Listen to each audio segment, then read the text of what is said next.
Welcome to this new Global Humanities activity, this time organized by the Digital Lab and the Center for the Humanities of Diego Portales University. Thank you. I want to start thanking all the presenters for accepting the invitation to take part in this online talk. Archives of the Present, Possibilities of the Past and Future represents an opportunity to get to know different projects on digital humanities, mainly that have worked on the notion of the archive and its forms of interaction with the contemporary. We are interested in reflecting on the challenges of these projects, on the possibilities, and on the way in which they reformulate individual and collective memory, influence the present, and provide access to culturally relevant materials. The projects to be presented have been carried out by researchers from Diego Portales University, the University of Cambridge, and the Ministry of Culture, Arts, and Heritage of the Chilean state. We will proceed as follows. We will start by listening to the 4 presentations and then open the floor for questions and discussion. Each presentation will last 15 minutes. And let's start so we don't have much time. The first presentation is about the Digital Library of Morocco and will be given by Theodor Dunkelgrün. He's senior postdoctoral researcher at Trinity College, Cambridge, and assistant professor of Jewish history at the University of Antwerp, a cultural and intellectual historian of Europe and the Mediterranean world. Much of his work across historical periods takes place at the intersections of biblical scholarships and the history of the book. Theodor, please start when you want.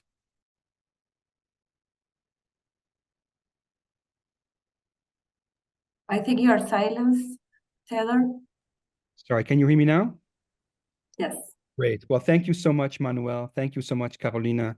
Thank all of you, the wonderful team at the Centro para las Humanidades at Diego Portales. It's really a delight to be with you from across the globe and to share this project with you. I think it's wonderful that we're part of this Global Humanities Network and that I can represent CDH, the Cambridge Digital Humanities, today as well.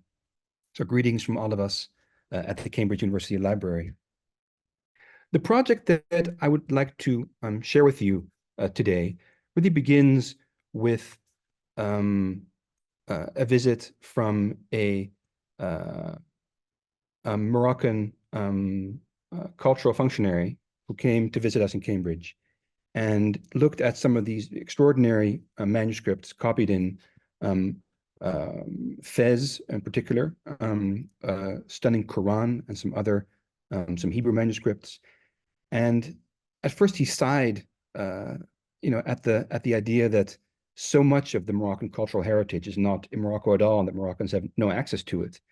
And then he said, wouldn't it be easy to just bring them all together in one place and, make it possible for Moroccan students and even school children with no more than an iPad and a web connection to gain access to this vast treasure of their own cultural heritage that they've never seen. I remember, this was right before the lockdown, but and so much of our work went on hold for so long, but it planted a seed. And last year I teamed up with my colleagues Vanessa Paloma Elbaz and Hugh Jones and others at CDH just to talk about the opportunities. I myself am a historian of Jewish history in particular, and the Hebrew Bible between Jews, Christians, and Muslims, both in manuscript and in print. Vanessa is a scholar of North African Jewish musical traditions. Long story short, we got a Cambridge Humanities Research Grant to employ a software engineer, Nye Jones, who's also with us today, to think about what this might look like. And so we haven't launched it formally, but over the past few months, Nye's built a wonderful prototype, which I will share with you now. Can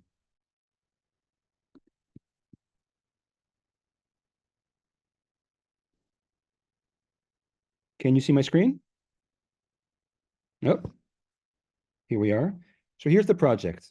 The Digital Library of Morocco, a gateway to digitize manuscripts from Morocco in collections worldwide. Let me just read to you the landing page, which really presents the project in a succinct, brief terms as possible. Morocco sits at the crossroads of the Mediterranean and the Atlantic, of Europe and Africa, a unique constellation of traditions, religions, and languages that continues to shape music and architecture, material culture and oral traditions, age-old forms of popular piety, as well as new festivals and museums. Among the most extraordinary artifacts of Morocco's multicultural heritage are a wealth of manuscripts produced across nearly a millennium, primarily in Arabic and Hebrew script. Public and university libraries across the world hold many thousands of manuscripts produced in what is now Morocco.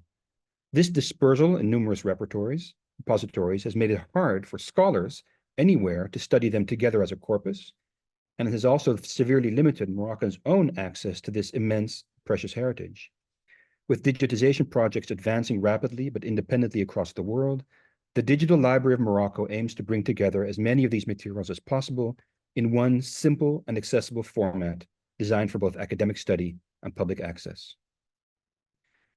Now, the project also aims to solve a general problem in the digital humanities by creating a prototype of a repurposable platform that could be used as a simple tool to aggregate and search across any kind of digitized content available over IIIF by scholars working on any kind of material without the need for a high level of technical expertise, financial resources, or institutional infrastructure.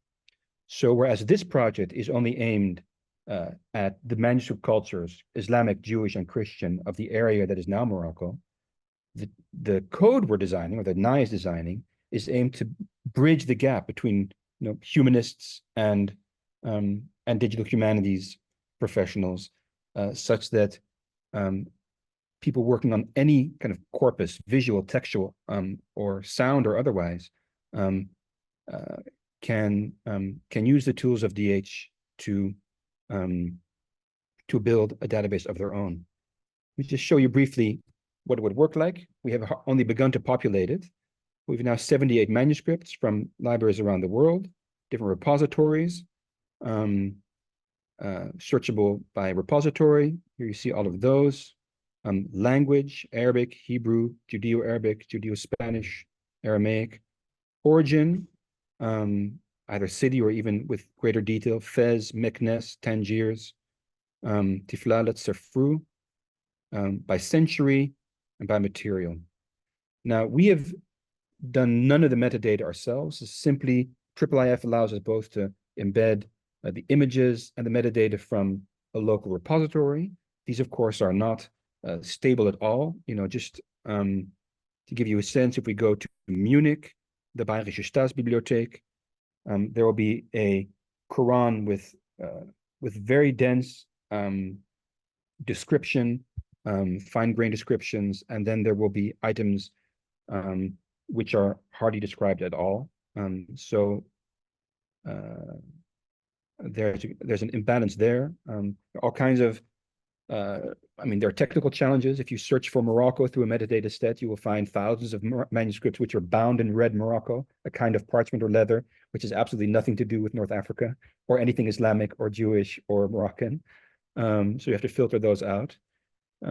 There's also a conceptual challenge here. The notion of Morocco, there's something anachronistic about it, right? Obviously, there are the shifting boundaries of pre-modern kingdoms and sultanates.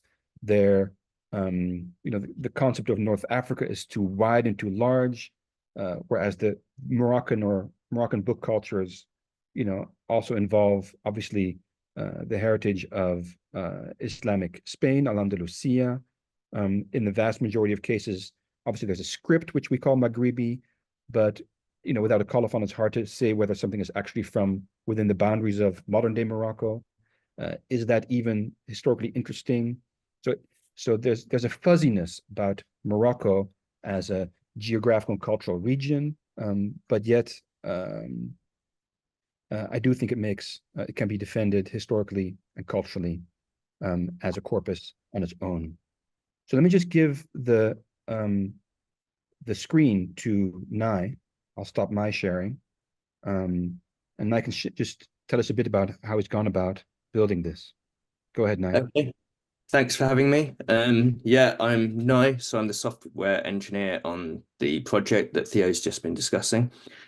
So yeah, the aim of the Digital Library of Morocco is to create a search interface that brings together manuscripts and historic printed material in one place. This material is currently dispersed in the collections worldwide, making research difficult and time-consuming. So the project aims to increase access to this material with a particular view towards increasing access for Moroccans themselves. And alongside this, as Theo mentioned, the project aims to create a repurposable tool shared via GitHub with simple instructions so that those with a non-technical background can create their own version of the search interface that we've just been looking at with an index of material they've selected themselves. So it's all harnessing this power of IIIF, basically. So these aims are based on the use of IIIF compliant material from various collections. IIIF stands for International Image Interoperability Framework. So it's a series of standards for APIs which enable the sharing of images and metadata across different platforms.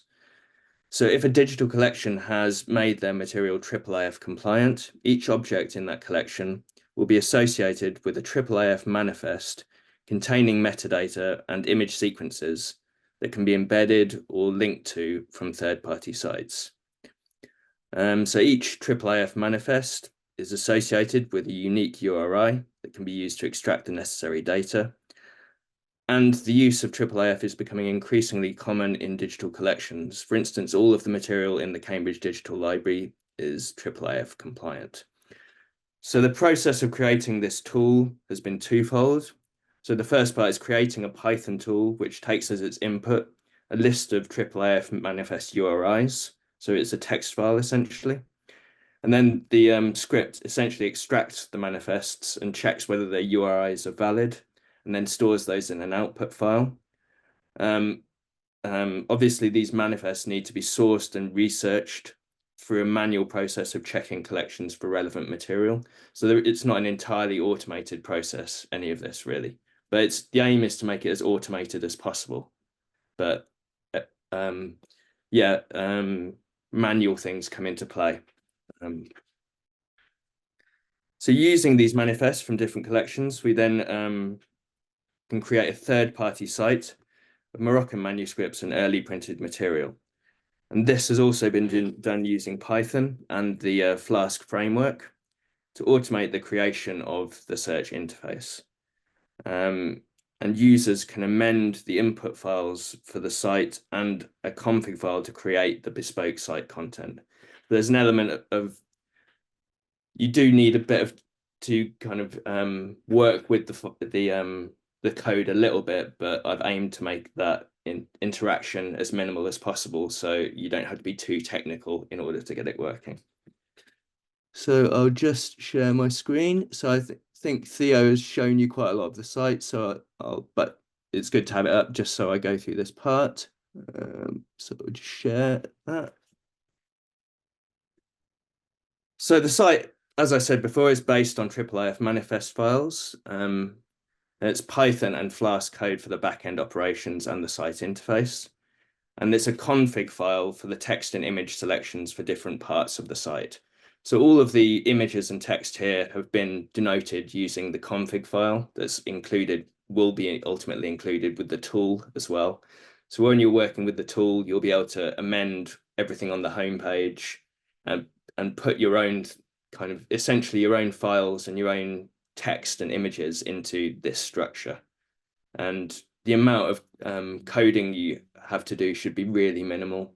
If anything, it'll just be running. Hopefully it'll just come down to just running the scripts and then putting the stuff in the config file. So that's the aim. So we've got the home page here. So the text and images have been decided in the config file. The search bar is available in all views, and we've got a footer as well. So it's quite a standard kind of website. And as Theo showed you, once we go into the browse section, the data pulled in here is all from IIIF manifests. Each object is presented with the metadata categories. where present. So the metadata is pulled in when it's there, but you don't get an empty kind of category if it's not there. And that the same goes for the thumbnail. So that's brought in too. So that's all dragged in from the using the IIIF manifest. And we've also got a link to the actual manifest itself. So this is the root of everything. So this is how we pull in the metadata and partly how we kind of source the images as well. There's another stage to that too. And if we click on the thumbnail or link, we get a fully digitized object in an embedded viewer provided by Mirador. And the metadata is also present on this page. So we're partly creating our own thing and also harnessing some really good tools that are associated with IIIF, and this Mirador viewer is one of them. And the tool for users to create their own search interface, as I've kind of been touching on, will broadly work in the same way. So it'll basically look the same as that, but you'll be able to kind of amend the homepage and the data, say the data about the project team and stuff like that. The aim is basically to create this tool, make the website look as good as possible, but also at the same time make something that going forward people can adapt for their own purposes. So, and we're just on the cusp of getting that tool ready to go on GitHub. So that's really exciting. So I'll just stop sharing my screen now. So some of the issues we've faced, just to go into those, differences in labeling of data and metadata across different institutions. So although IIIF provides guidelines for labeling, in practice, institutions use labels in the IIIF manifests in different ways. One way around this is where the semi-manual process comes into play. You can look at the website and actually see in some ways where things have been mislabeled and edit the manifests themselves using the site. So I've been doing a bit of manual kind of a few manual changes to the data going into the site. But in terms of what the tool will look like, there'll probably be fewer metadata categories because just to limit the amount of, because of the unreliability of the metadata to a certain extent. So I'll just get to just coming to the end here. So the basis of how we pull out the metadata is in the labeling of the metadata within the manifests, and we use that to find the objects in the first place. So that has been a slight issue, but hopefully with more kind of an rigid, maybe editorial policy in terms of the IIIF community itself, that would be overcome. So that is one issue. And then the digitization and making material IIIF compliant. Institutions need to have both digitized objects and made them IIIF compliant in order for them to be used in this way. And this could give a false impression of completeness or favor archives and collections with financial backing to make collections digital or IIIF compliant. And finally, and Theo's touched on this as well, it's making decisions about what to include and the changing nature of Morocco and its boundaries, and ultimately deciding what a Moroccan text is in a historical context. So I'm finished now, so I'll leave it there. Thanks for having me. Thank you so much, Nai. Now, Thanks. Let me introduce now. Then we will have time to talk about this interesting project. But let me introduce now Daniela Serra and Barbara Osa. They are going to present a project, I think an ongoing project, named Unlocking the Potential Towards a National Strategy for Digital Heritage in Chile. For what, for whom? Daniela Serra is a PhD in history, professor at the Institute of History and the Cultural Heritage Center of the Catholic University of Chile. Her research areas include topics related to heritage, the history of science and culture, and particularly on the history of collecting and museums in Chile. Currently, she's the head of the Department of Heritage Studies and Education at the Ministry of Cultures, Arts, and Heritage. On the other hand, Barbara Osa, she's an historian, Master of Arts in Cultural Heritage Studies. She has worked on various projects and institutions dedicated to the research, dissemination, awareness, and management of history and cultural heritage through different platforms. Currently, she works in the Department of Heritage Studies and Education at the Ministry of Cultures, Arts, and Heritage of Chile. Daniela, Barbara, please go ahead whenever you want. Thank you. Hello, everyone. We are very excited to be here, and thank you very much for the invitation, especially because we're very interested in the links between the thinking and working in academia and with cultural policy, and that is very important for us. So today we are show you the efforts from public policy to articulate the digital heritage sector in Chile. And I will read to make myself understood better and to be on time. And then I will the words to Barbara. So we are going to speaking together. So I will share a presentation. I think that you can see it properly. Yes, we can see it. Super.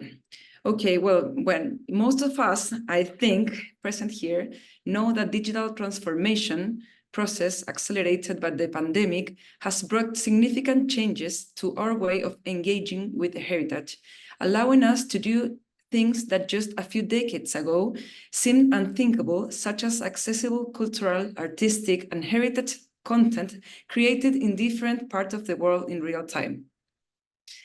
This phenomenon has been reflected in the activities of cultural institutions, which have increasingly expanded and strengthened their channels and offering of virtual content and activities, the creation of virtual tours of heritage sites, making the collections of museums, archives, and libraries available in digital environments, conducting workshops or heritage encounters remotely, creating and field research engines for heritage collections, expanding the range of online training opportunities for heritage agents, and using artificial intelligence to support digitization process and metadata allocation are some examples of this. For the people, digital transformation has also changed and diversified the ways in which people engage with heritage, incorporating digital spaces more commonly as a means of participation in the heritage sector.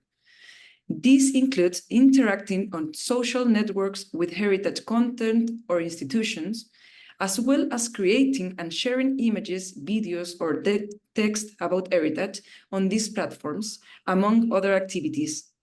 This has allowed to overcome territorial barriers that often hinder people's interaction with heritage. This context raised interesting and difficult questions regarding the process of heritage creation, recognition, education, and dissemination, affecting the comprehension itself of what is understood by heritage, expanded its meanings and potentialities, as well as its possibilities for use, appreciation, and enjoyment by individuals. So, what is digital heritage? According to international instruments, mostly coming from UNESCO, digital heritage corresponds to both those heritage that are born digital and those analog ones that are digitized. This may sound simple, but both born digital and digitized heritage have their own challenges. Regarding to digitized heritage, as the very title of this meeting suggests, the process of translating analog heritage to a digital environment presents problems and opportunities. The very concept of translation seems interesting to problemize because it is based on the premise of converting or expressing in a new language, in this case the virtual, an asset or expression that has an analog existence.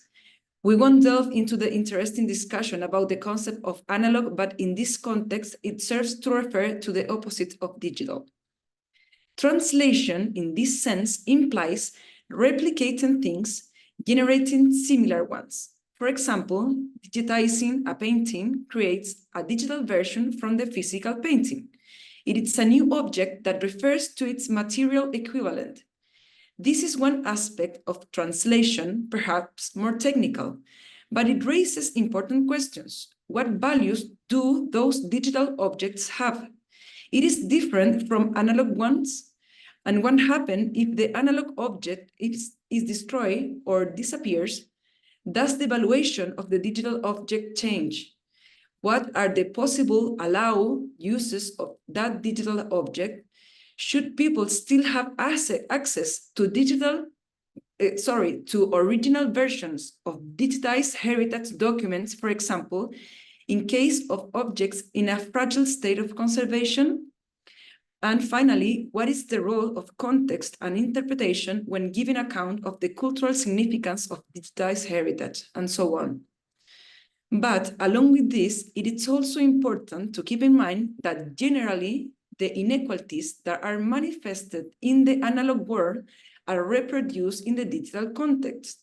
What is digitized is a definition that often corresponds to dominant heritage and cultures that have greater recognition.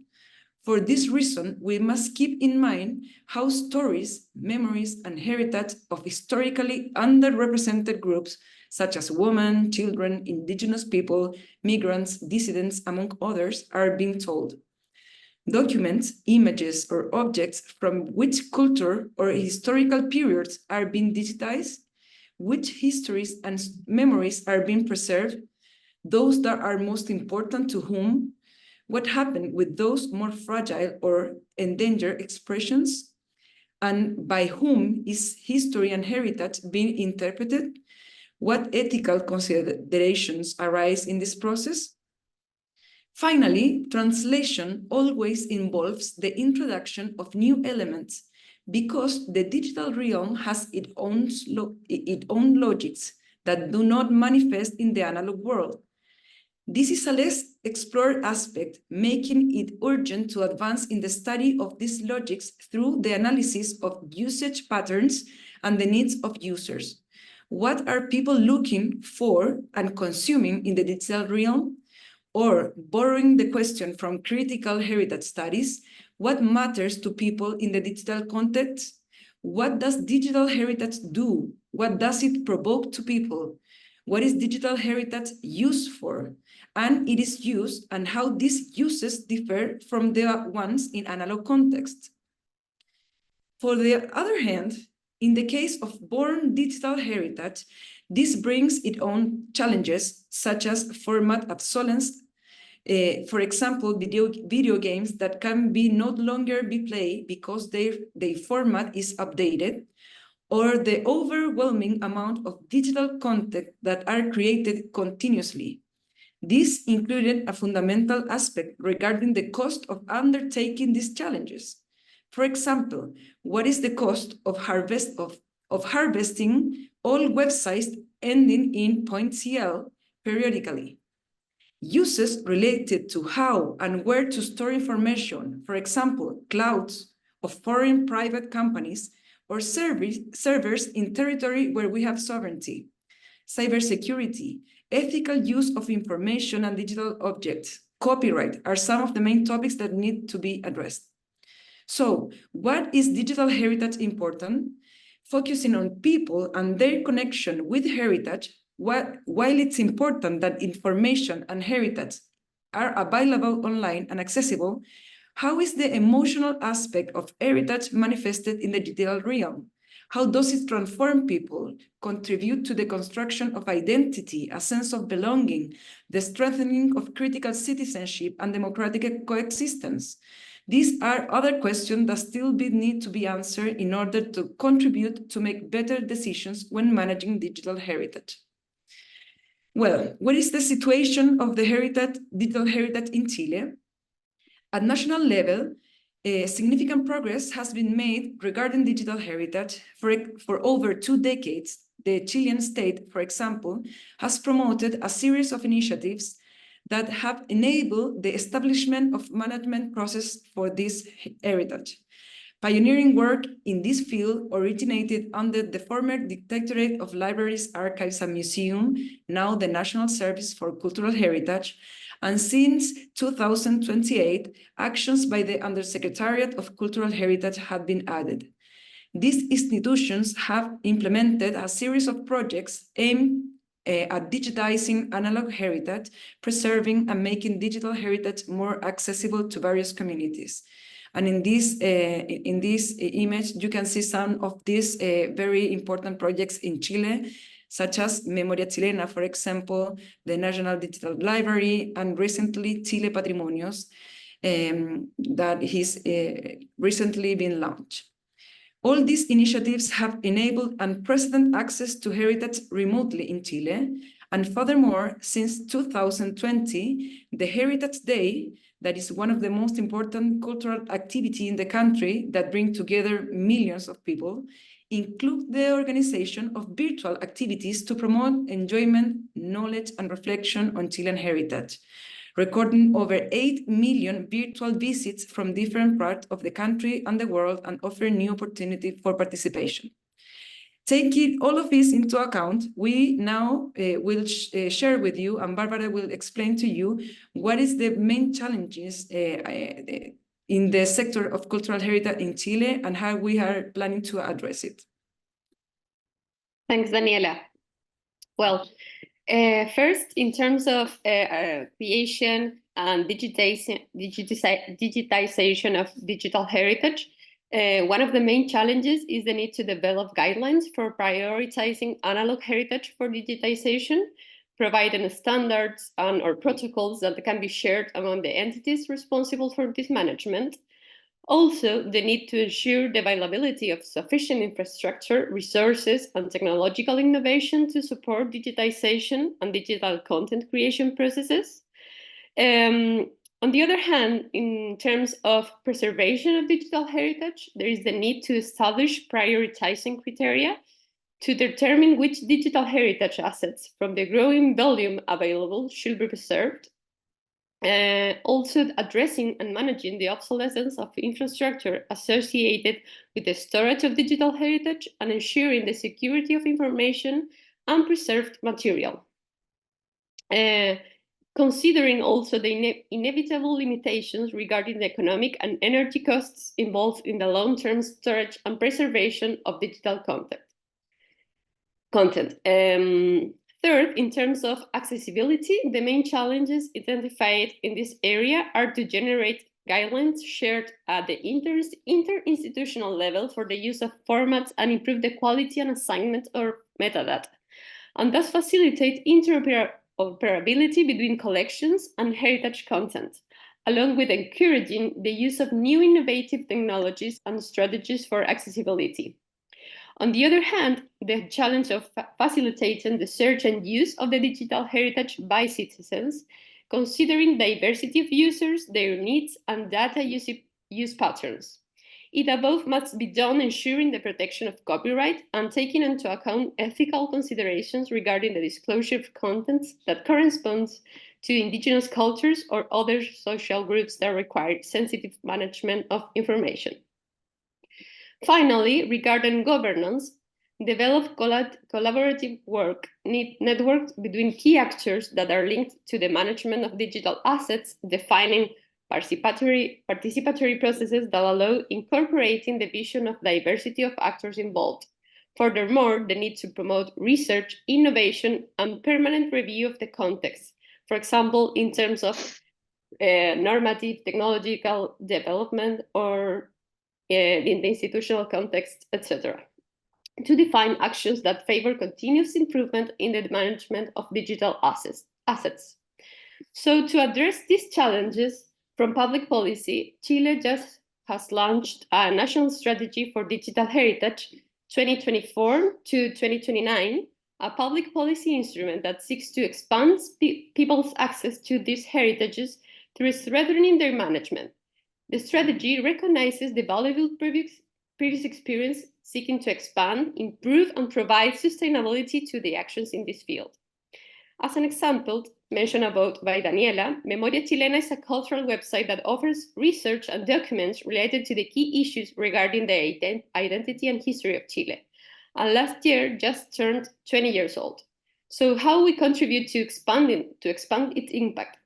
Barbara, And with this, Barbara, yes? sorry for interrupting you, but we are running out of time. So if you can Okay. wrap. Okay. Okay.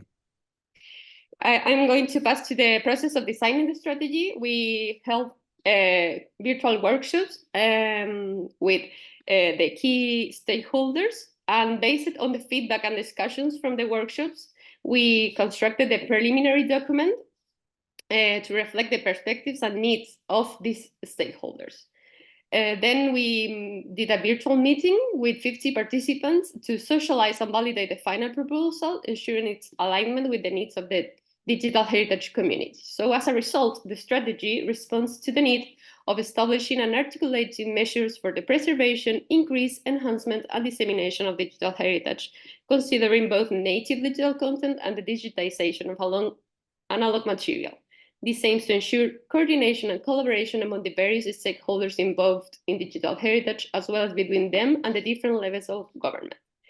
Our vision is that Chile will have a digital heritage management model by 2029 based on its generation, preservation, access, and dissemination. This model will ensure sustainable digitization processes and the creation of digital heritage content, expand access to digital heritage, and promote the representation of cultural and territorial diversity. And this will strengthen the democratization and appreciation of heritage by the people. The mission is to expand people's access to digital heritage by strengthening its management and institutions, promoting coordination and collaboration among stakeholders in the digital heritage ecosystem at the national, regional, and local levels. So we are working on 4 areas of action related to the main challenges that I mentioned above, that are first, digitization and creation, preservation, accessibility, and governance. And in total, 37 measures have been defined in the strategy to tackle the challenges previously identified. We have Daniela? some ideas for closure, but maybe because we're running out of time, we can let that reflections for the discussion. So we can finish with this. Daniela, thank you very much. Now is the turn of digitizing presidential archives, challenges and implications in the case of the Archivo Ricardo Lagos. Alejandro Martinez, we will talk about it. He is a PhD in Spanish and Portuguese with a specialization in Latin American studies from Princeton University. His research focuses on the relationship between literature, archives, and visual culture in the 20th and 21st century in Latin America. He is the director of the archives program at Diego Portales University. Alejandro, please go ahead.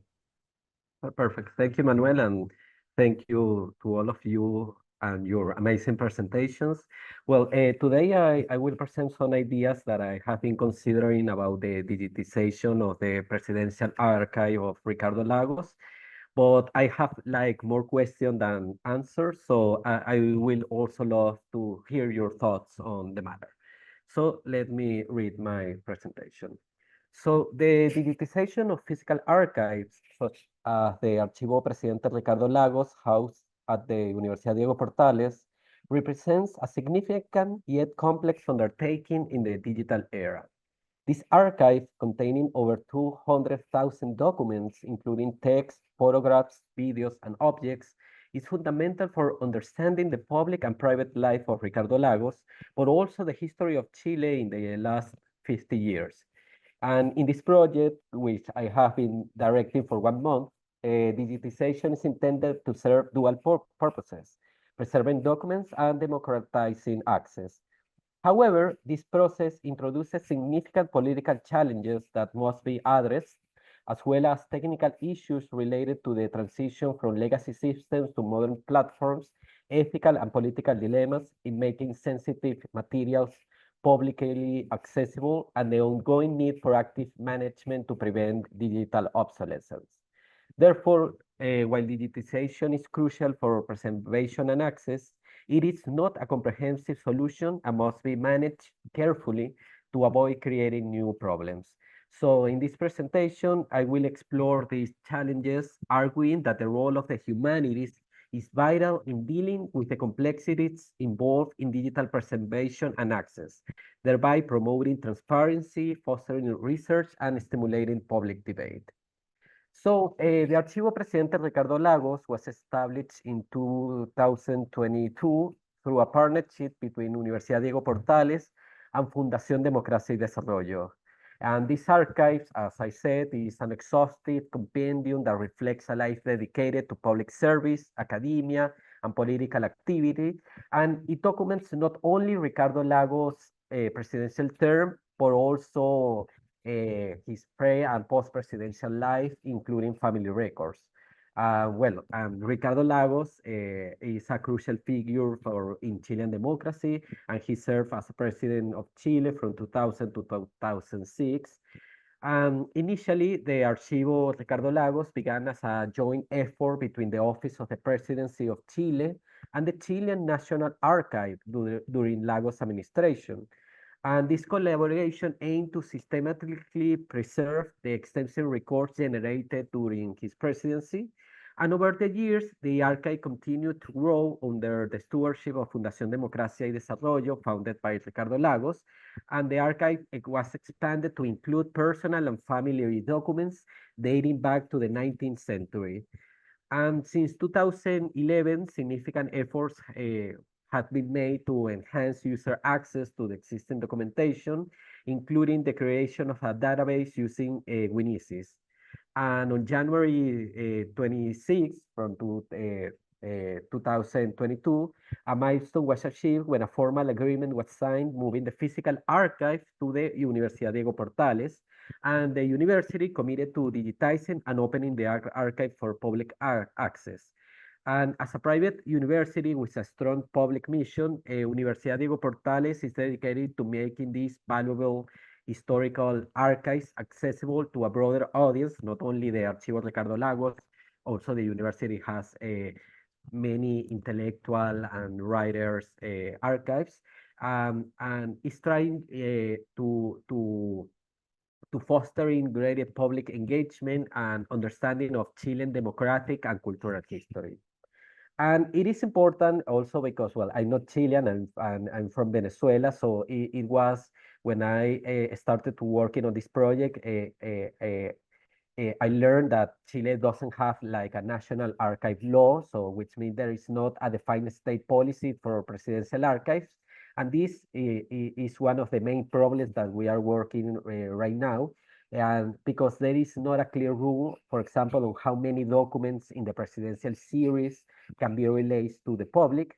And there are some cases that there are a few folders that President Ricardo Lagos himself requested to be restricted from public access, at least during his lifetime.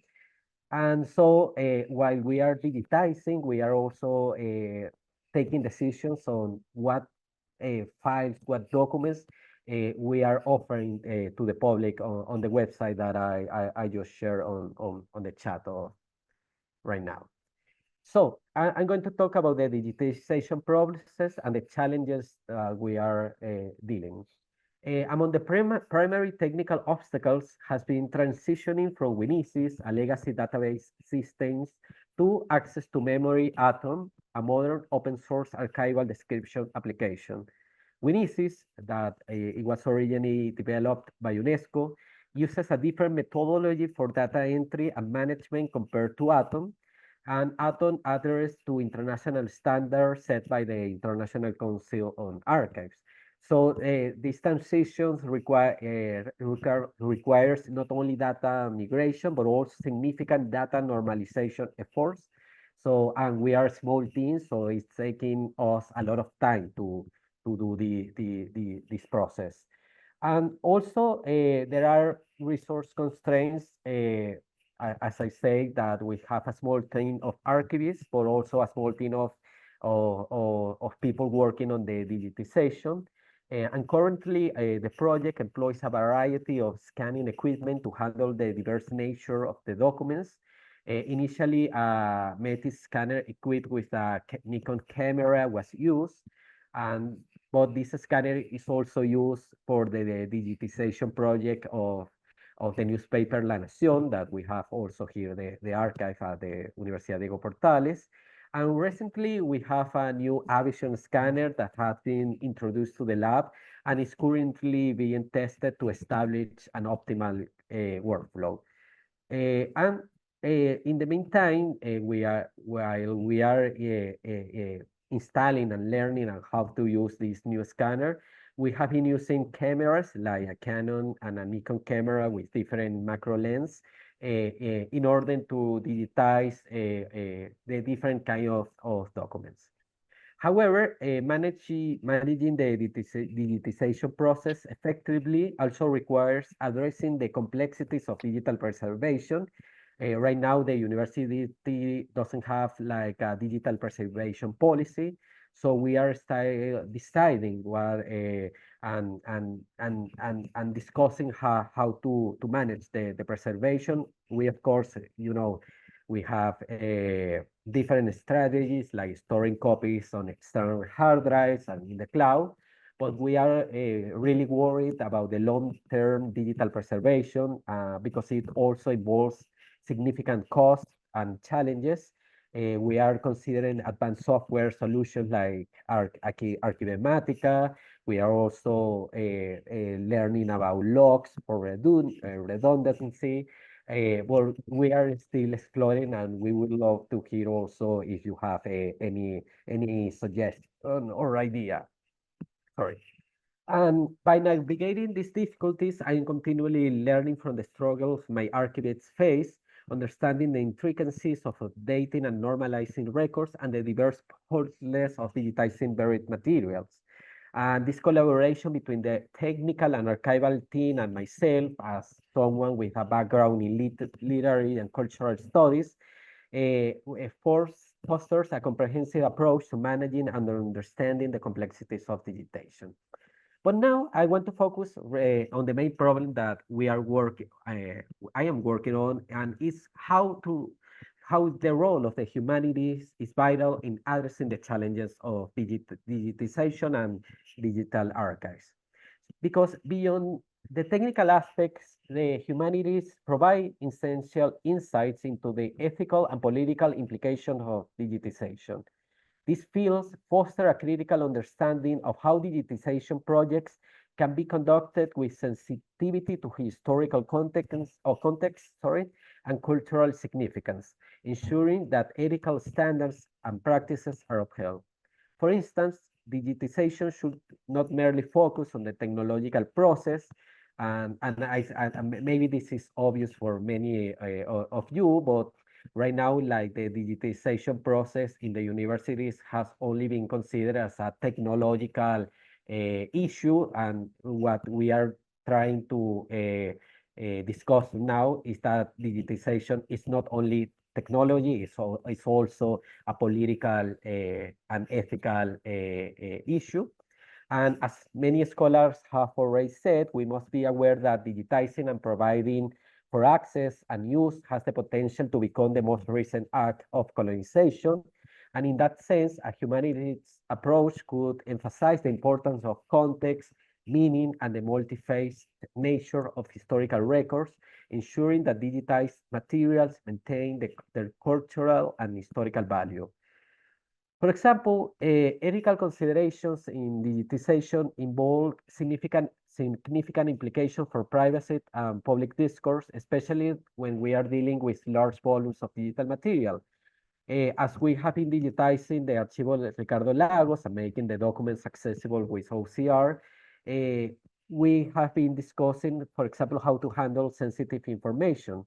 We have like many private correspondence of Ricardo Lagos, where you can find like the private data that could harm individuals. Also, there are some sensitive and private information about the process from the dictatorship to the democracy. So we also have to take the decision how to present these documents, how to not distort the historical understanding of the documents. So with the team that I have been working, we have had these kind of discussions. For example, and I also have been learning of how other presidential archives, for example, the Archivo Felipe González in Spain or the Archivo Fernando Ricardo Cardoso in Brazil, how they have been dealing with the sensitive personal information in the correspondence. And we have been considering whether some of these documents should be redacted, annotated, or even restricted, to on-site access only, in order to balance transparency with the privacy concerns. Last week, I was visiting the Archivo Fernando Ricardo Cardoso in Brazil, and it was like amazing to learn that they have hired what they call like documentalists, who their work is only to provide better context for each document in the archive. So we have been also considering that to hire a humanities and a team in order to give content to the documents on the archives. And this practice. Alejandro, sorry, you have 2 minutes more. Okay, 2 minutes more. So what I'm trying to say is that the inclusion of the humanities and social sciences, especially in the digitization process, is critical to offer deeper insights into the context and significance of the documents, ensuring that the digitization process is not just a technical task, but a culturally and ethically informed project. And furthermore, while the digitization is important for a project, also the mission of the Archivo Ricardo Lagos in the coming year is to enhance visibility and contextualize the archives through various practices such as exhibitions, lecture series, presentation, and other educational events. And these activities place that data into historical context, enriching public discourse on the subject matter. For example, we are working right now in a virtual exhibition. We're also working on how to present these documents on the social media. So far, we haven't done that because right now, as I said, I think that the main discussion, especially with an archive like a presidential archive, is how to present the documents with an ethical approach. So I think I'm going to finish with that, and maybe we can discuss more in detail later. Thank you. Thank you very much, Alejandro. Now is the turn of Carolina Zúñiga, who had the good idea of doing this activity and the will to organize it. She will speak about cartography of Latin American digital literature, the challenges of preserving digital creativity. Carolina Zúñiga is Associate Professor at the School of Journalism of Diego Portales University, where she develops digital projects and teaches courses with an emphasis on new media, digital narratives, and documentary. And she is currently Director of the Digital Lab at the Faculty of Communication and Letters of our university, Diego Portales University. Carolina. Thank you, everyone who's here today, and all the presenters too. I'm going to tell you a little bit about the challenges we have. I'm going to just share my screen, sorry.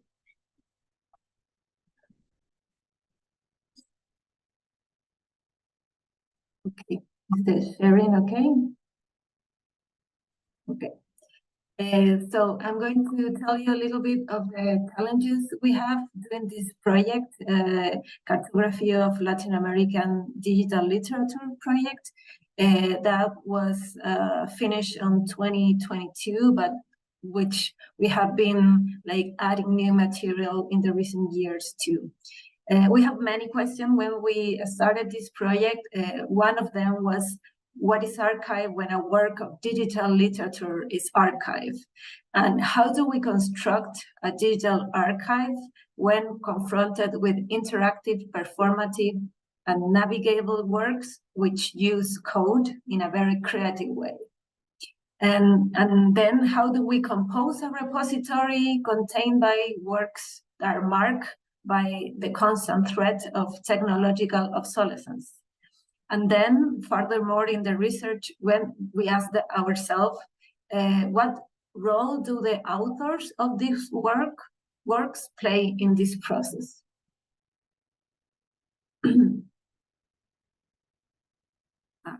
I hope you can see it properly. This is a video of the navigation of the Cartography of Latin American Digital Literature project.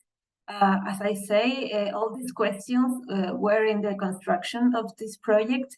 And we try to do this interactive map to account for a compilation of currently today more than 200 literary works created for digital media and composed with code language by authors from Argentina, Peru, Chile, Colombia, Ecuador, Uruguay, Venezuela, and Mexico in the last 30 years.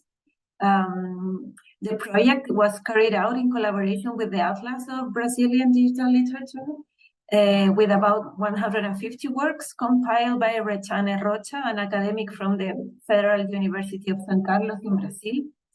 The cartography, as you can see here in the video, I hope you're seeing it well, is navigated by different variables that relate gender classification, formats, years, and characteristics of the digital literary works in the region.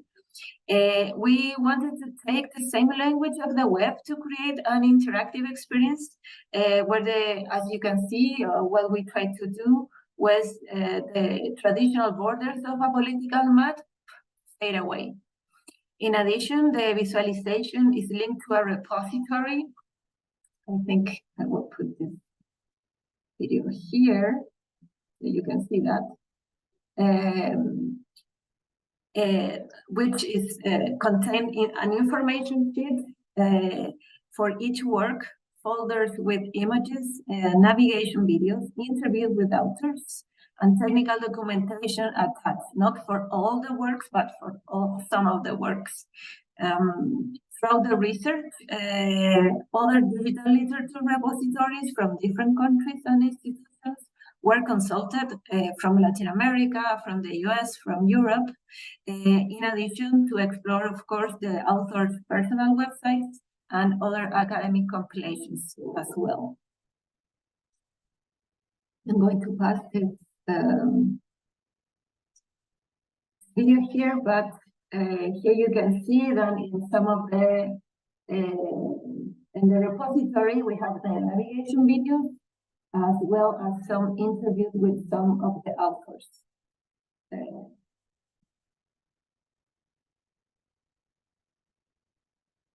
Sorry.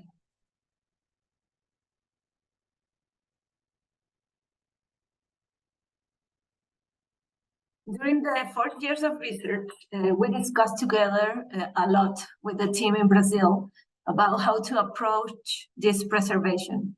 The corpus of the investigation was a complex kind of writing that could be considered performative when it is the expression of the execution of a code activated by a subject in front of which a series of interactive textualities unfold. I think here you are. Here you are seeing navigation videos of the cartography, and I hope there you can see how these works were made with code language, which also were part of the aesthetic experience of programming language, as we know. As Catherine Hales proposed, code refers not only to a technical procedure mediated by software and hardware, but also to a language that affects this literature. Consequently, the emphasis of the analysis of the code was at the center of our previous research and our subsequent reflections. And furthermore, it was also linked with the technical proposal we needed to do to implement the archiving platform. Not only because it was the basic language of this digitally born text, but also because it was the main materiality we need to preserve. Moreover, this very characteristic implied a contradiction. We were preserving works that inevitably possess the particularities of digitality itself. They are threatened by obsolescence and impermanence. Software and hardware are subject to periodic updates, as we know, which are linked to the novelties of the technological industry. This situation forces us to think that because of this instability, the forms of its conservation are also going to be affected. Therefore, a project that set out to create a digital archive, something happened here that is in the time there. Okay, sorry. Therefore, a project that set out to create a digital archive with works of these characteristics must assume that the corpus that is trying to safeguard is conditioned not to last over time. It's impermanent, as many authors have said, which is a paradox when considering the development of an archive.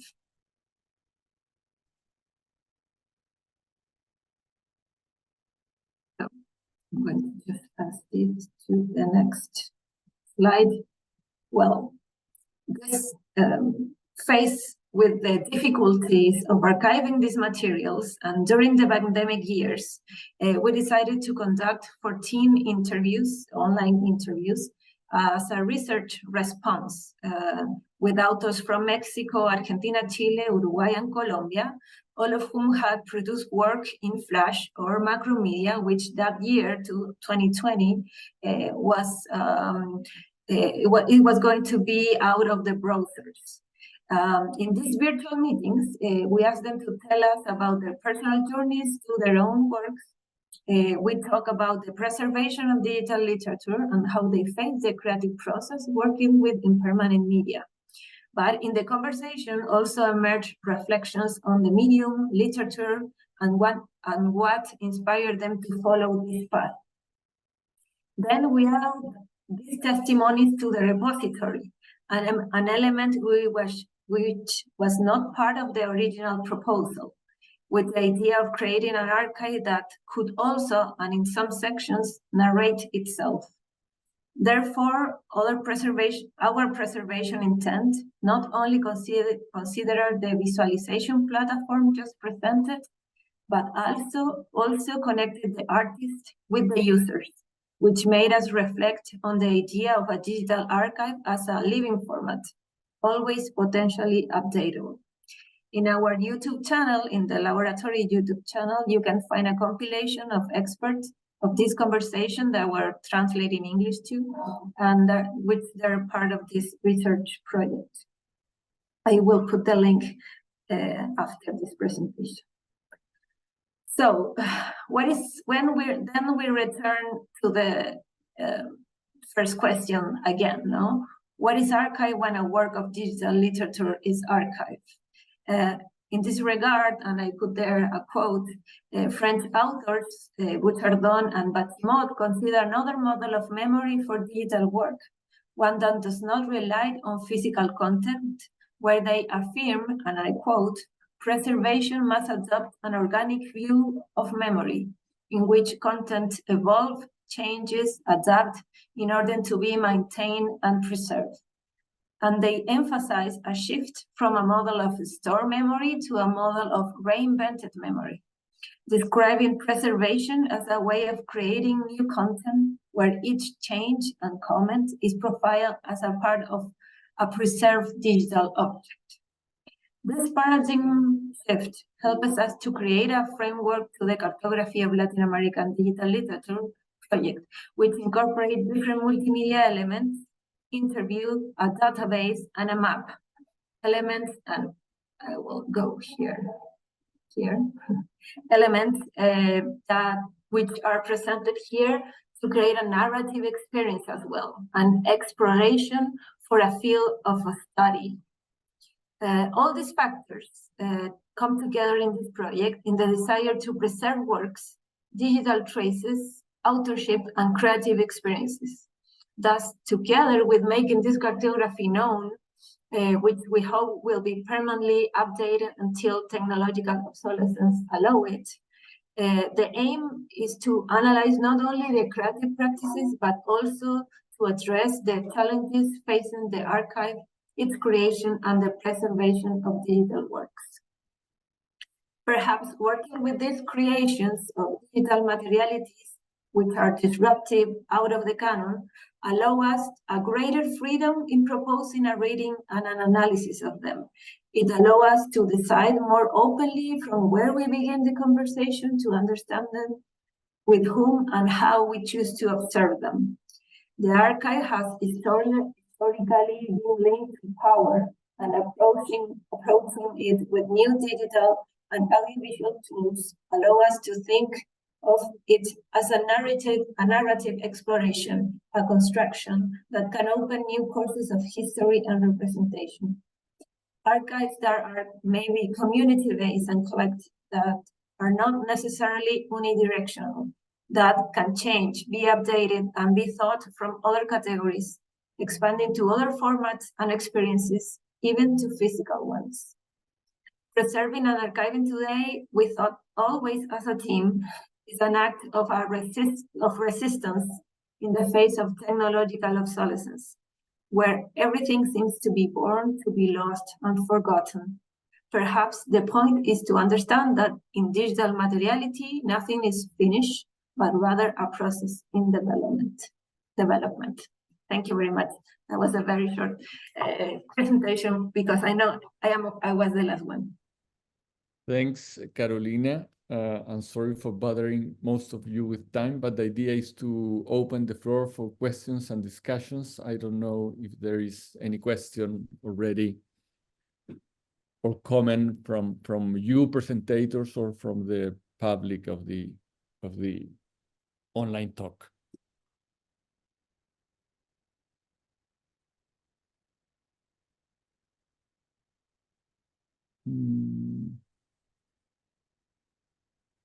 Well, yeah, I can start, Manuel. Okay, go ahead. Yeah, so, well, thank you to all of you. I think my question is for Theo and about this digital library is how you are working with the digital preservation, because this is a new like a new topic for me. So I was wondering how you are working with that problem. Well, thanks for that. I mean, the premise of our project is not to digitize anything ourselves, to keep it as low budget as possible, to make it as accessible as possible. So we rely 100% on the safeguarding by the host institutions. We're not involved in that at all. I realize that that's a liability, but it's the very core of the project is the fact that so many different libraries and repositories across the world have materials relating to our topic.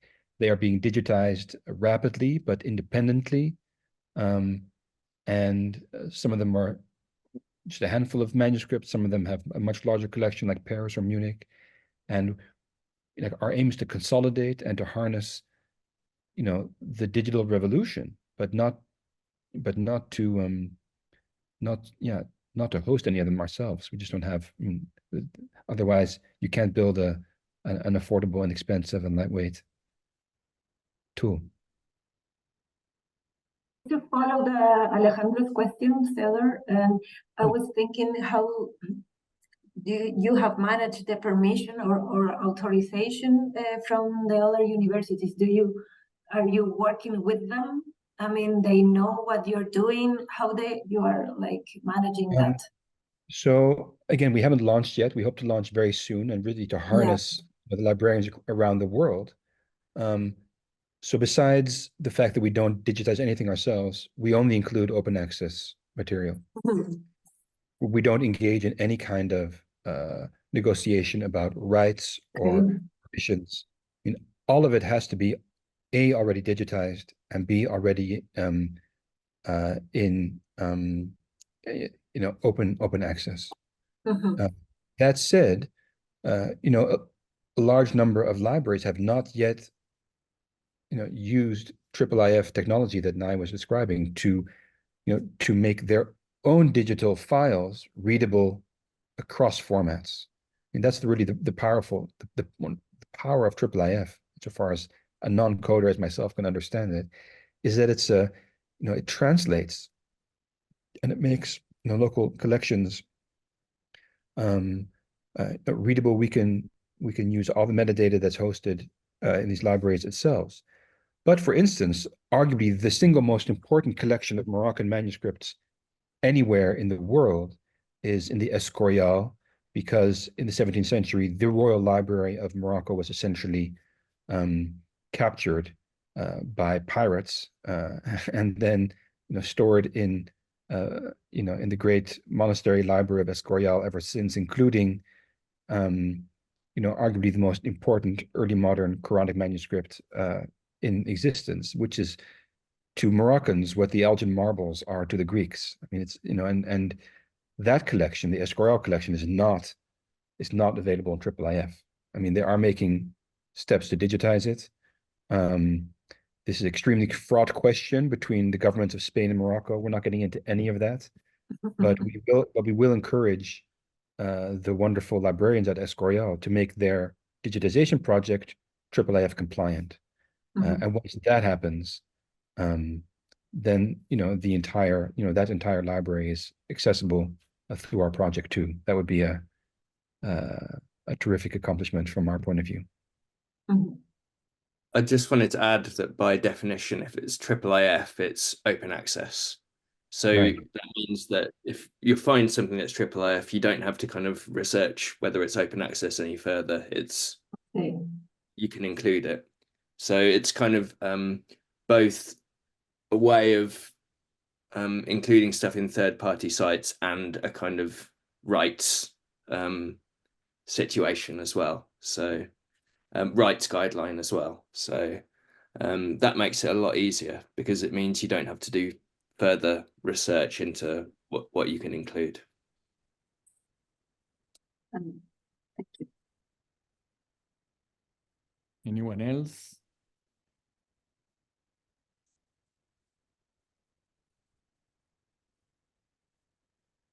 I have a question for Daniela. You mentioned, I mean, also Alejandro, but Daniela mentioned the ethical considerations or the ethical challenges of the work you are doing in the ministry. Could you mention a specific ethical problem that you're trying to solve? Because we have general rules, but at the end we have to decide maybe case by case.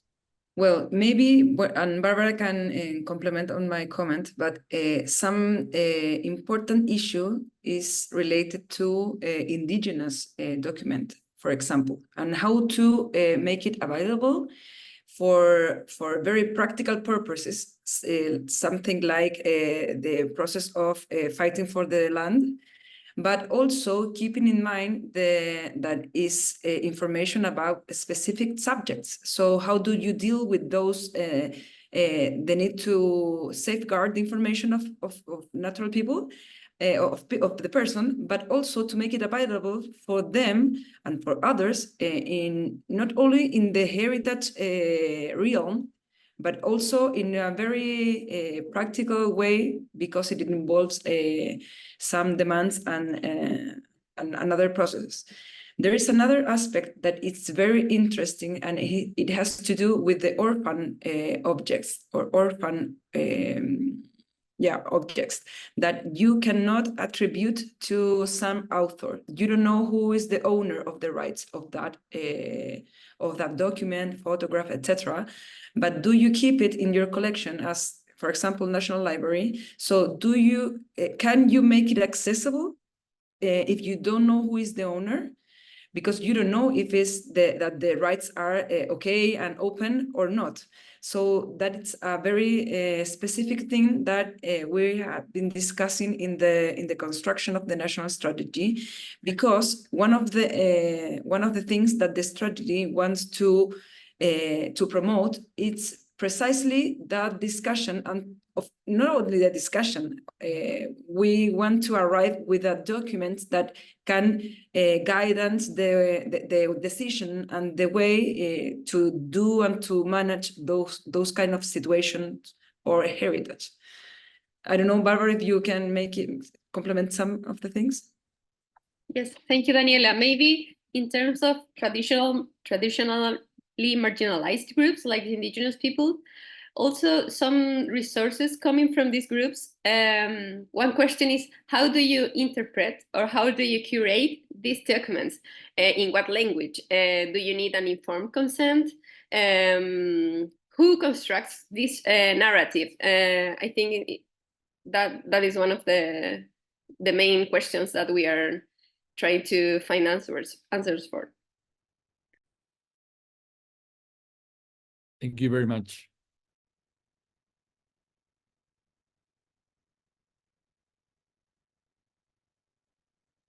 Any other question? Maybe I want to make a comment, but not to be auto-referencing, but to maybe move some questions in the other projects. Something that was very interesting for us to discover in the process of creating the strategy was the need to make participatory activities to define what to digitize and how to make it accessible and for in which periods of time, etc. And it sounds very logic in the situation that we are now in, the relations between the state and the people and the groups organized, but in practical terms, it's not that easy. So, and maybe from the state point of view and the national institution, it's more difficult to really produce some of these participatory practices. So maybe, I don't know if in the other projects, do you have this kind of reflection or questions about this? Thank you, Daniela. That's one of the things that I have been thinking also is how to take decisions on what materials to prioritize to the digitization, because we have some, as I said, so many documents. And so far we have been, like deciding with a small team, but it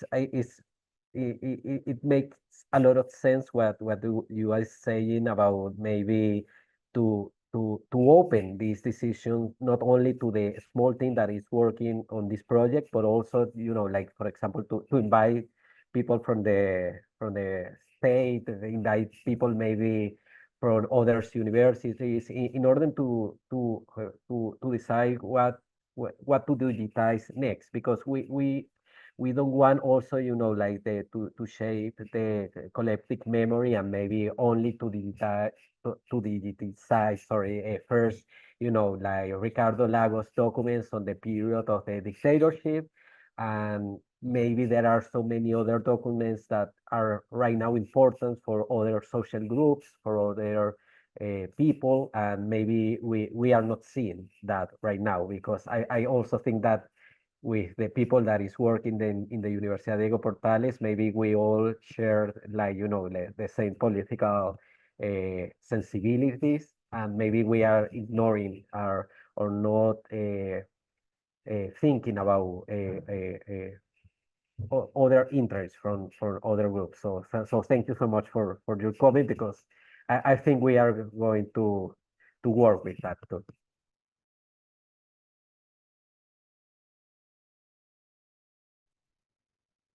I think, Theo, you wanted to do a question or say something before? Well, I'm going to have to bow out momentarily. First of all, just a word of thanks to all of you for inviting us. We hope to launch before too long, and I'll let you know. I'd be grateful if you could bring our project to the attention of anyone you might think would be interested. I mean, we're thinking about, this is a tool for scholars not only of Islamic and Jewish history, Mediterranean studies, medieval art history, codicology, paleography. I mean, we're hoping that this will really, be of interest and value to people across these disciplines. The very interdisciplinarity, the character of it really speaks to, the importance of the projects.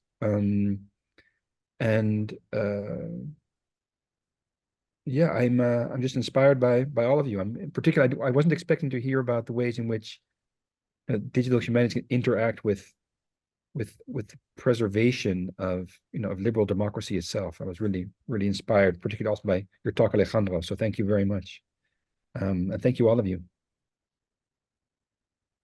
Best wishes on all your projects. Thank you, Theodore. We hope that we can maybe in the future make other collaborations, and yes, let us know when you have the project launched so we can see and follow what you are doing. Great. Muchas gracias a todas y todos. Hasta luego. Gracias.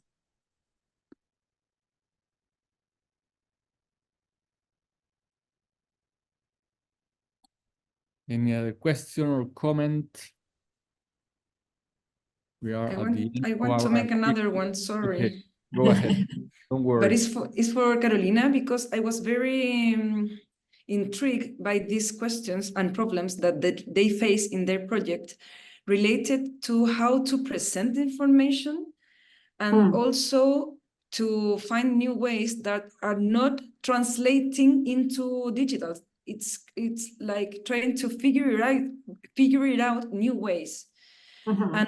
And I think that your project, it's very revealing in terms of the obsolescence of some supports and how a digital archive is capable of preserving those formats that are in process of obsolescence. So how we deal with this, and something that you say was very inspiring in terms of maybe we are with a sense of very overwhelmed with the need to preserve everything. But also heritage is about losing. So how we move from those feelings and those technical and practical decisions, but we have to keep in mind the possibility of losing things. But I think that in the lost, we have to be aware of what we are losing those things, and not because we are not aware of their importance, but because we are making choices. But I think in your case, it's very particularly strong, this debate, this feeling. I don't know. Yes. Well, we thought a lot about this in the project. And I think it was also because we are in the Faculty of Communications and Letters that we were very worried about creating a narrative of these works, and inside the archive, trying to not maybe make a story of it, but to create like a proposal, a navigation, a way of understanding what we are doing. And also we try to, of course, do the visualization and the interviews with the authors, but together with also academic articles, in order to have other kinds of records of this project, because we know that we might in the future not have the funding to keep this project running, although we think that maybe on 2030 we can I mean, maybe in 5 more years we can have new funding to do something like this. And also I will say that because of your first question about the participation and the community, was what I think was the key of this project, that mainly not all, but a lot of authors from the digital literature and also the scholars of Latin American digital literature were aware of this project. And also we work together with other repositories from Latin America. And I think that was very, I mean, it was like a very good way to communicate and put together everything in order to say, well, if you cannot preserve this now, I mean, if we don't have the funding now, maybe, I don't know, I can give you all my hardware and you can keep it maybe in another university, or we can share the information we have so it won't be forgotten. But as you say, when we work with archive, and memory is something always going to be forgotten. Thank you. Manuel? Thanks, Carolina. Well, we are on time. If there is no other question, I think we can finish the activity. Thanks, Carolina, Daniela, Barbara, well, Theodore, and Nay and Alejandro for your motivating presentations and for sharing your projects with us. Thanks to everyone who took part in the activity, and I hope we will organize something new very soon with the Digital Lab. So yes. Thank you, everyone, for being here. Thank Bye-bye. you. Nice to meet you all. Thank you. Bye-bye. Thank you. Bye.